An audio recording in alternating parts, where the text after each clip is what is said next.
All right. What's up, guys? Oh my goodness. We're doing this. This is a first for me. I've never done YouTube live.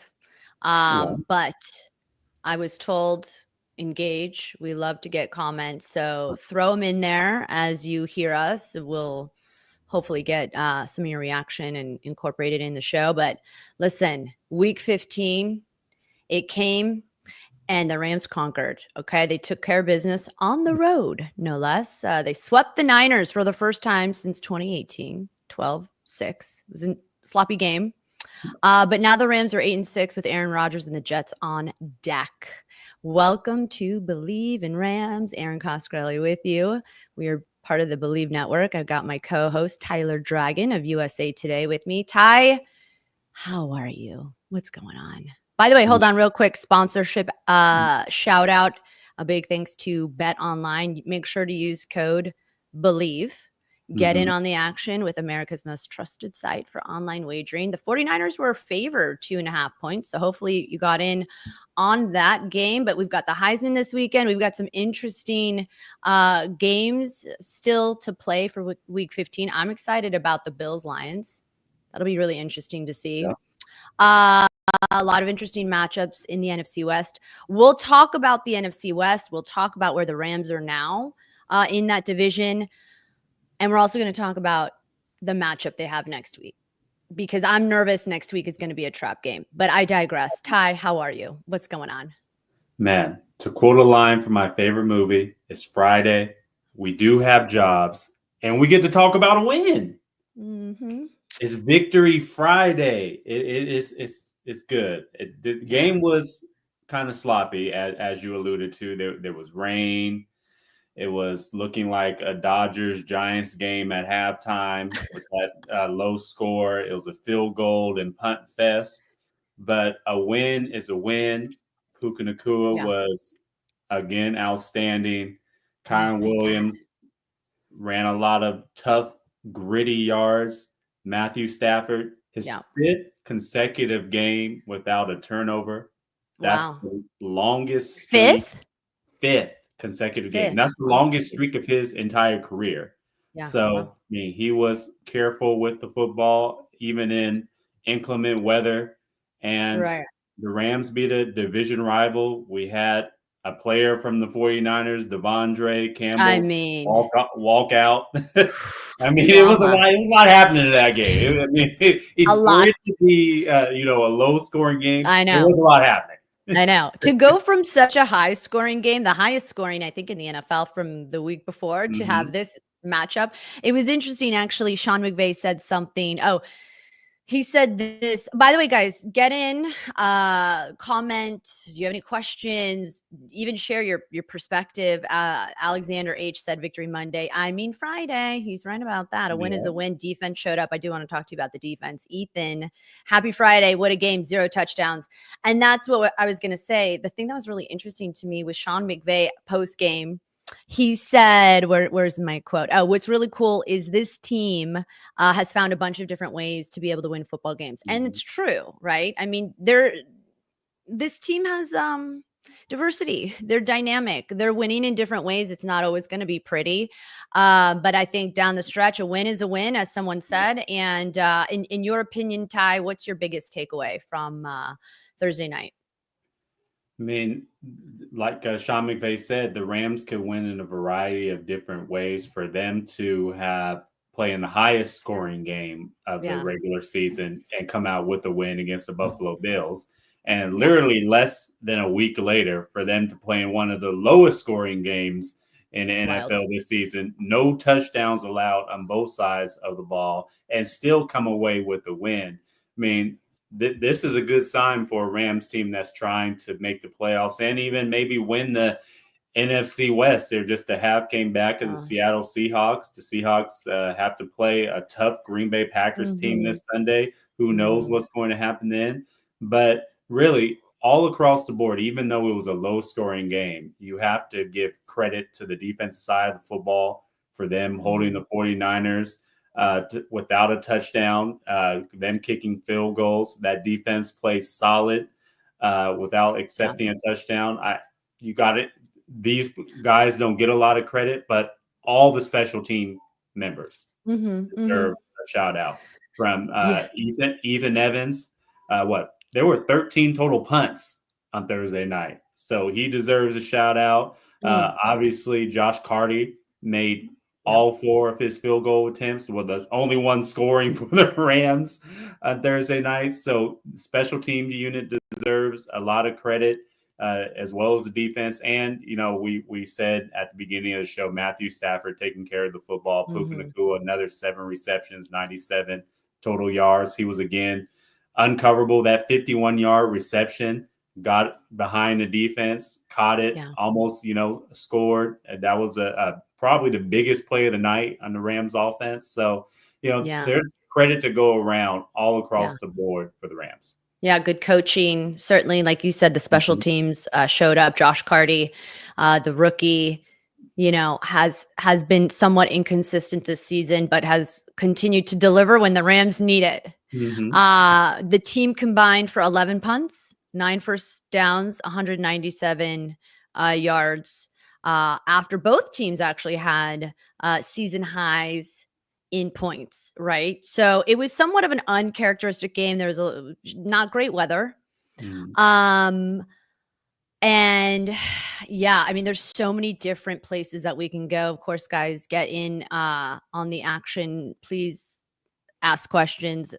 SP fan wrote, is this season Sean McVay's best coaching job yet? I mean, that's a great question, right? I mean, because he's continued to prove time and time again why he's, in my opinion, the best, if not one of the best coaches in the game, because this team has had to overcome so much adversity, so many hurdles, and they're getting hot at the right time. Their offensive line is, keeping Stafford clean. I think this is the second straight game, 0 sacks, and giving, Stafford time in the pocket. We're seeing Puka, we didn't even think he could be better than what he showed last year. As you said during our last episode, a steal of the 2023 draft. I mean, I think at this point, and we'll get into Puka a bit more specifically, but certainly makes the argument of the best wide receiver in the league. What was your biggest, in your opinion, what was the thing you learned the most about this team? I know I already asked you about your biggest takeaway, but the Rams didn't secure a single first down. It was another game where they started so slow. They didn't secure a single first down in the first quarter. And then it seemed to shift when Nacua was getting more involved. What did you learn about this team that was different than what you've seen the previous 14 weeks that, not that they've had a bye, so I guess the last 13 weeks, but what did you learn about this team on Thursday night?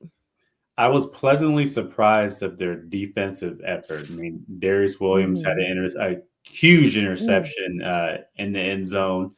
And for them to give up over 40 points just a few days ago, and then to have that type of shutdown performance, I was pleasantly surprised. I mean, the defense was the Achilles heel for the Rams when healthy, in my opinion, and probably still is. Now, granted, the 49ers are dealing with a lot of injuries. Trent Williams did not play. We all know about Brandon Ayuk, et cetera, Christian McCaffrey out. But still, they still had George Kittle. They still had Deebo Samuel. They still have Kyle Shanahan. They still have Kyle Shanahan. I mean, they still have a quality offensive line and a pretty good running game. But the Rams, they pretty much shut them out. Besides, a couple of field goals. So that was arguably the best effort defensively I've seen from the Rams this season. And I know they didn't have the eye-popping sack numbers or multiple interceptions, but they kept them out of the end zone. Their red zone defense was exceptional. When the 49ers crossed the 50-yard line and got into LA's territory, they were stout. So overall, collectively, I thought the defense played well together as a unit, and they executed and really contained a 49ers offense and a 49ers team that almost had to win that game. It was a must-win game for the 49ers to keep their playoff hopes alive. They have less than a 1% chance Yeah. to make the postseason now. So It's not. exactly. It's not happening. Yeah. So for It's not them happening. to put up that type of performance in Levi Stadium, in Santa Clara, in the rain in the first half, that I have to, clap my hands for them, give it a clap out, because it was good. It was really good. Yeah, I think that was my going to be my answer. Is this team has shown they're gritty. I don't care that they were down their third running back, like you mentioned, Trent Williams not available.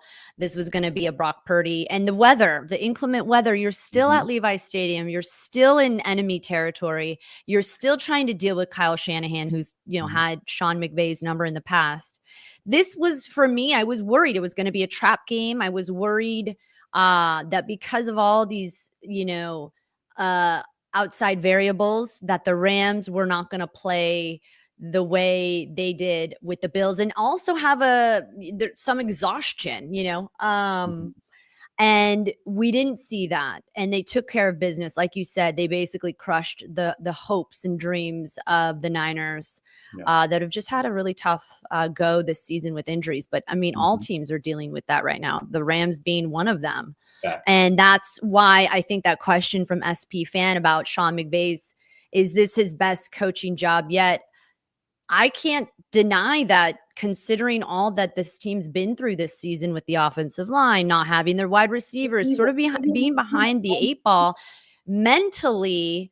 This team, by the way, also, I think they're the second youngest roster in the NFL.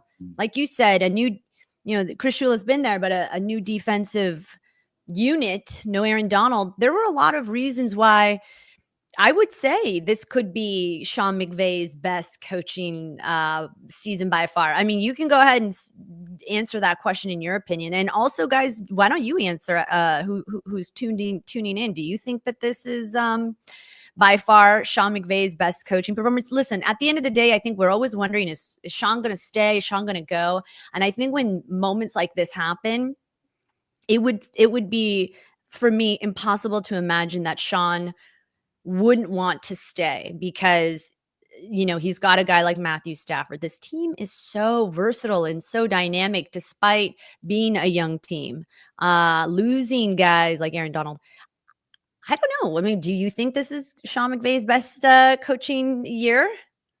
That's a really good question, and I hate to not answer it, but I will have to say that the jury's still out. And I say this because there's still games left. We'll see if they can get into the playoffs. And he's done the most with less, though. When you look at, like you said, no Aaron Donald, you got no Jalen Ramsey. You pretty much have a new defense, a new defensive coordinator, offensive coordinator, so et cetera, et cetera. And before the season, I mean, I'll be honest, I probably picked the Rams to finish third in the division, behind the 49ers, behind the Seahawks. I had them slightly above the Cardinals. And right now they're fighting for the division title right now.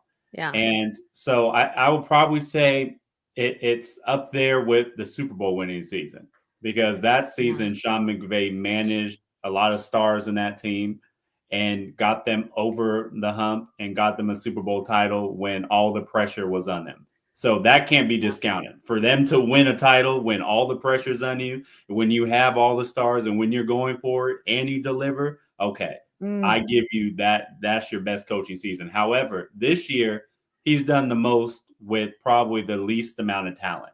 And that's saying something to his, coaching expertise. That's a testament to how he is as a head coach. He's obviously one of the best coaches in the National Football League. In my opinion, he's certainly top 3, definitely top 5 in the NFL active coaches today. Yeah. So, yeah. To answer your question, the jury's still out, but it's up there. It's top 2 best seasons of his coaching career. I mean, he is pulling rabbits out of his hats, because this team is it's so interesting. Like, Puka wasn't available. They were riding the back of Kyren Williams. They were dealing with all these offensive line issues. And as we mentioned already, Sean McVay said, this team is finding different ways to win in different situations. Like, I think what they're riding now, let's see, hold on, a 7 of 9 game win. They've won 7 of their last 9. And it seems as though a lot of people kind of discredited the Rams in taking them serious because they started so dismally. 1-4 they started. And now they're getting hot at just the right time. And look at this offense. This offense is so dynamic. Ethan made a good point. Thoughts on Cooper Kupp having 0 receptions. But it's when you have a guy like Puka making the plays and the crazy catches. And, I think there are wide receivers in the NFL.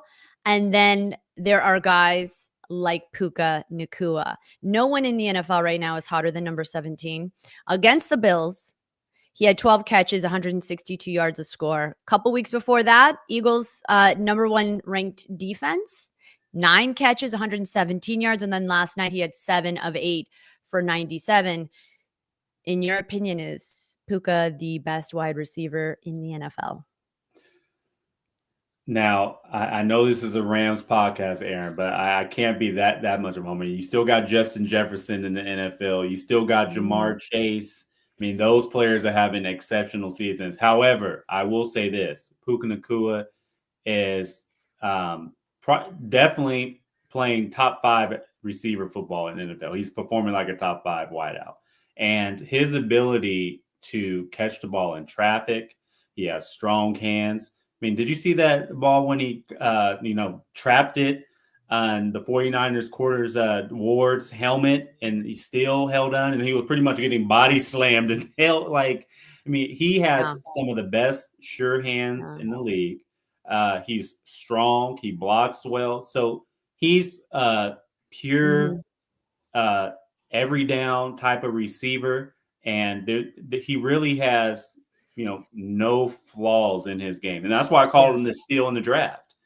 Because for the Rams to get a receiver like that in the 5th round, Cooper Kupp, yes, he's getting older. He had 0 receptions on Thursday night. But when Cooper Kupp decides to hang it up, you have his heir apparent right there in the building. And shout out to Cooper, because it's not like Cooper Kupp hasn't, been a mentor to Puka Nacua and practiced and trained with him in the offseason. So a lot of these things that Puka Nacua is learning are from Cooper Kupp. So he has to give credit for that. But Sean McVay said, even today in his post-game press conference, that Cooper Kupp is doing things, blocking and drawing attention from the defense, even if he's not getting, the reception number. So he's still making an impact, even though it doesn't come up in the box score. So I don't want everybody to think, oh, well, he has 0 receptions, he's washed, or he's not good anymore, he shouldn't start. No, Cooper Kupp is still a good player in this league. Is he probably the same Cooper Kupp pre-injury? No, but he still can be a very good receiver when he's given the opportunity. And just last night wasn't the night for him. But yeah, Puka Nacua certainly playing like a top 5 receiver in a National Football League.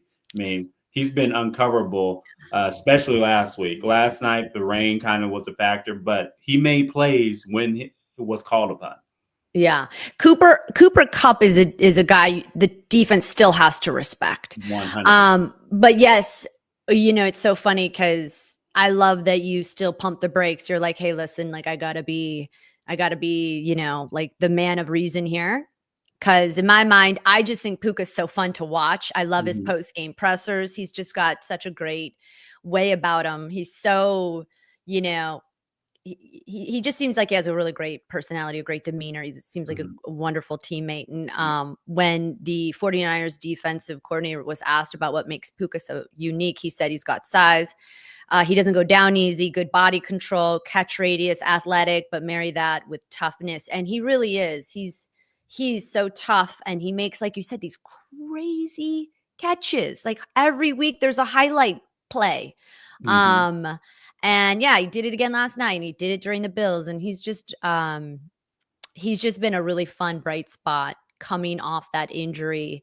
I remember, I can't remember what week it is now, but Oh, well, it was when they came off the bye, I think, against the Vikings. They won that game, and it was when both, I think we had it sort of assumed Puka was going to play, and then I think last minute, or no, was it Cooper? I can't remember. But anyways, last minute, Coach McVay decided to activate the other wide receiver, and that since the bye, it just seems like this team's has a different identity. Yeah. They've shown up with a more serious, less, despite the adversity, just really trying to figure out how they can manage with the opportunities that they're getting. We're watching it. We're literally watching this team mature and unfold as it happens, and getting and finding ways to win under these circumstances. And yeah, now they have they went from a 30% chance to make the postseason, and now they have a 50% chance to make the postseason and a half game back against the Seahawks. And it's not lost on me that, in my opinion, the Seahawks have the tougher stretch, whereas, the Rams have some division games. I don't think it seems as hard. However, okay, let's see here. They're going to have to go to New York. It is an East Coast game, never easy. I'm nervous about this now being a trap game. Is that not ironic? I'm like, okay, it's a trap game. It's happening. We're gonna and what are the Jets? The 3-10 Jets, I think, at this point, right? Is that right? Are they? Yeah, 3-10. 3-11, are they three? I by the way, 3-10. Yeah. Math is not my forte. This is why I talk for a living. But here's a really, before we talk about the Jets, a great question that was asked. By the way, guys, feel free to ask questions or even your thoughts on what you're seeing from the Rams right now, as they pull off a big win against the Niners, sweeping them for the first time since 2018, and they face the Jets week 16. Ethan asked this really good question. In your opinion, which team scares you guys the most if the Rams make the playoffs? And I think that's a good question, because I've only been thinking about this season as one game. Let's take it one game at a time. I really haven't thought about what would happen if this Rams team faces the Lions again, or the Pack. I just wonder, what team, in your opinion, would you be terrified of in the postseason in the NFC right now? Three teams that the Rams lost to: the Eagles, the Lions, and the Packers. and the Packers. Yeah, yeah. Those are the cream of the crop of the NFC, in my opinion. And when it comes to the Eagles, you got to be able to stop Saquon. That running game, they play physical. Their defense is, upper echelon. So that game scares me. The Lions actually scare me probably second.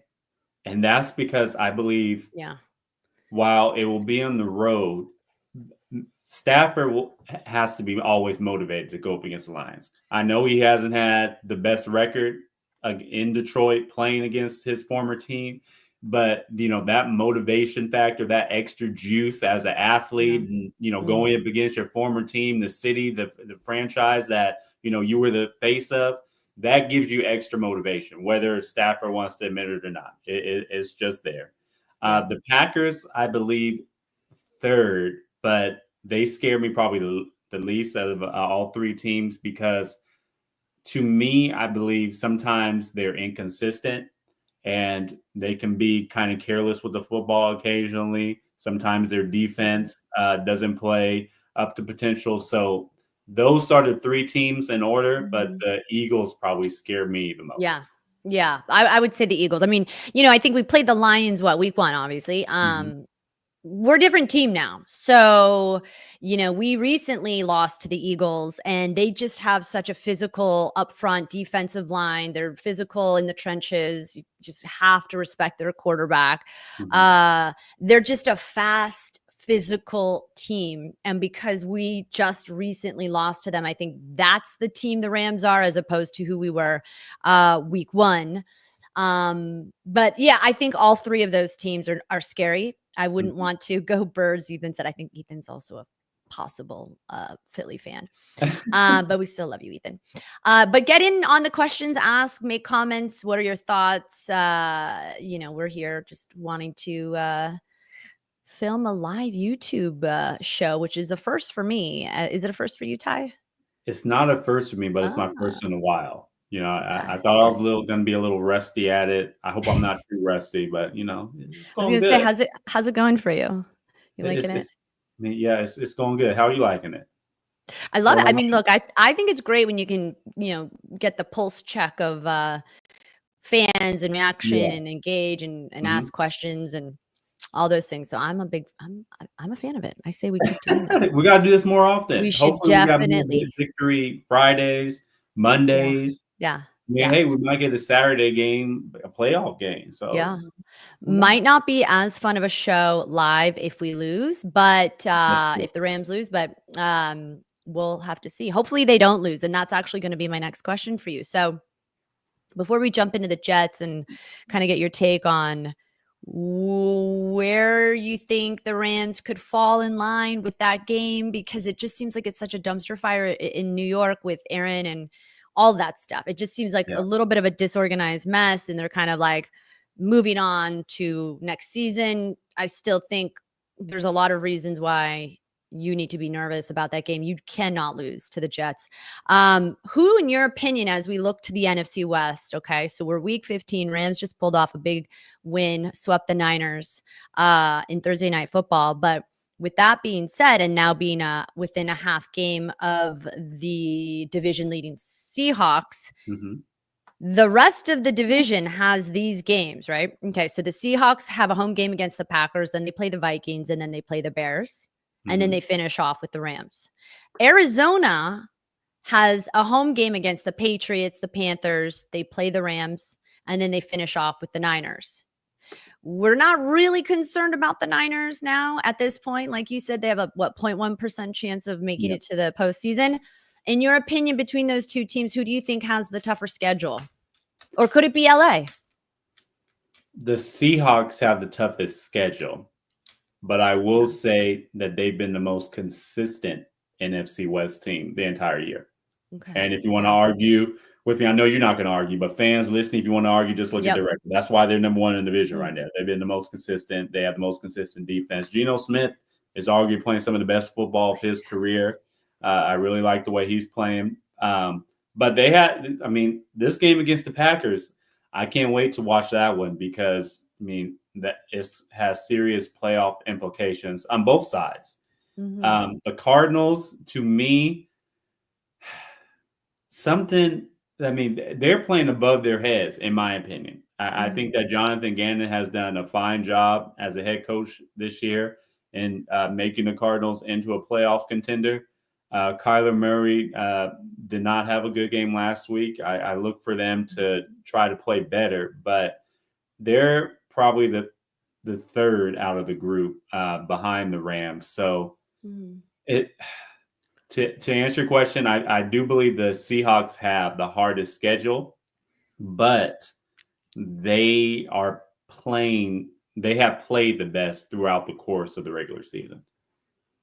Consistency matters in the NFL. And the Rams have beat the Seahawks once already, which is why I think it's going to end up coming down to, unless we see something crazy happen and the Seahawks lose, whether it's this game or the following game, the Vikings are no easy out either. It'll be, in my opinion, it could actually come down to the very last game, the season finale for the Rams and the Seahawks. And at SoFi Stadium, we got to go to that game. Ooh, we're definitely going to go. We're going to go to that game. But yeah, now they don't have the Seahawks. They have the Jets coming up, the 3-10 Jets. And like I mentioned, it's been a challenging season for both teams in New York. And it's still Aaron Rodgers, and it's still an East Coast, time, travel. It's never easy for either team to go East Coast, West Coast. Where do you think the Rams could have some trouble? where do you think do you have a concern? Are you nervous? I think we're always going to be a little bit concerned because no team's an easy out. But where are you at with the Jets? I am a little nervous because you're playing a team that's, really playing for pride at this point. Their backs are against the wall, and they really have nothing to lose playing for their jobs. And they still have a lot of talent at that side of football, even though that they haven't lived up to expectations. Like you said, Aaron Rodgers, Devontae Adams is still one of the best receivers in the National Football League. Garrett Wilson. Mm-hmm. So the defense is going to be tested once again. Especially their secondary. And the Jets defense, last year we were talking about, is this one of the best defensive units in the league? Yes, they haven't lived up to the whole Jets team is a dumpster fire and haven't lived up to expectations, but they are capable of pulling off upset and ruining seasons at the end of the year. So the Rams have to come to play, and traveling across country. East Coast is probably going to be a lot colder. It's high 60s here in LA. It might be raining 30s, 20s at MetLife. It's cold. Yeah. And as we've seen, and as the tape showed yesterday, West Coast guys, West Coast people do not like the rain, don't like the cold. We don't perform well.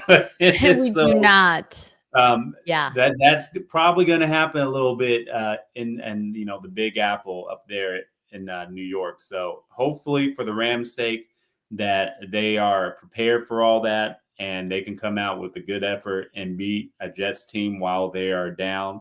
I think they're more than capable of getting this win, even though it's going to be a hostile environment, probably cold, and it's across country. But I got the Rams winning. Yeah.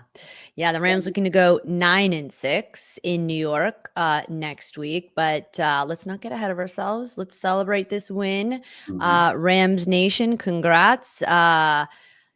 A lot to be optimistic about, and fingers crossed they continue to keep things clicking in the right direction.